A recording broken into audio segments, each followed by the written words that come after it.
Hi, let's talk a little bit about why you just can't let go of things. Maybe you have people in your life saying, come on, it's time to get over this. You've been through a breakup. Maybe you've lost a loved one, didn't get a promotion you were hoping for.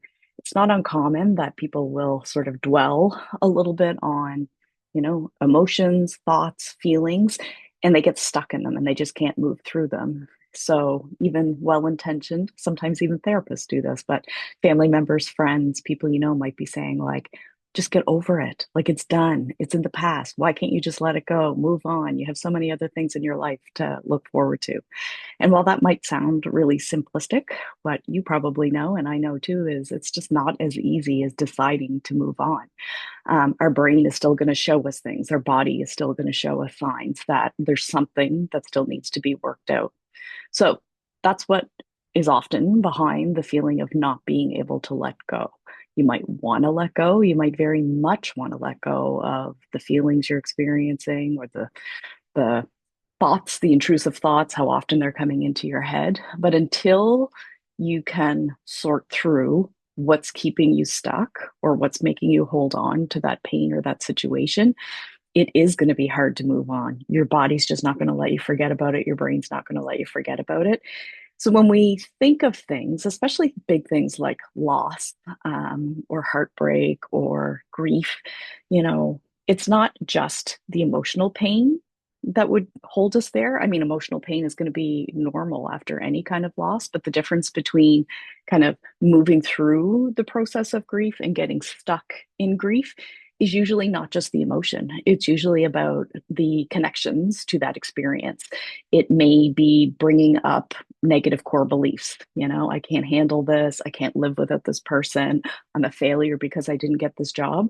So sometimes we think it's about the emotion, but it's actually about something internal that needs to be taken care of and explored, identified, and help it kind of adapt to this new way of living and believing things about yourself in this new way.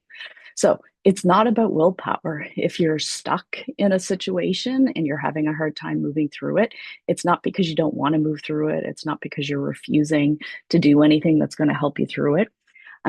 Two people can go through the exact same experience, and one person might kind of go through it, have some difficult days, but come out the other side fairly quickly. Someone else can go through the same experience and just kind of get stuck and not be able to move through it. And they might feel frustrated, like, why is that person able to manage things so much better than I? But it usually is because there's something that needs to be tended to that maybe you haven't quite tuned into yet. So when your body, sometimes your brain is saying, okay, this is what happened. I'm okay. Let's move on. But your body isn't going to let you move through something that hasn't been fully processed yet. And if you've been watching some of our videos, we've been talking about the nervous system, how the body responds to external cues, triggers, our environment. And the same thing is happening here. Even though your brain might be ready to move on, if your body is still holding on to unprocessed emotion, cognitions, body sensations connected to whatever that experience was, it's going to hang on to those experiences. And that's why you may have heard expressions like delayed grief or a delayed onset of symptoms associated with something that happened a long time ago. It's because it never got processed.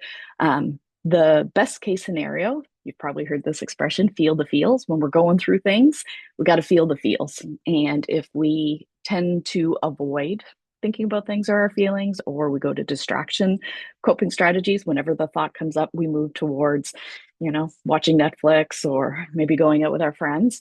We want to move through things. But if you are finding, I'm doing the work, I'm crying, I'm really processing this through a new lens and trying to make sense of it, it might be time to work with a therapist who can really kind of be that sounding board and that reflection for you to help you move through that stuckness a little bit quicker.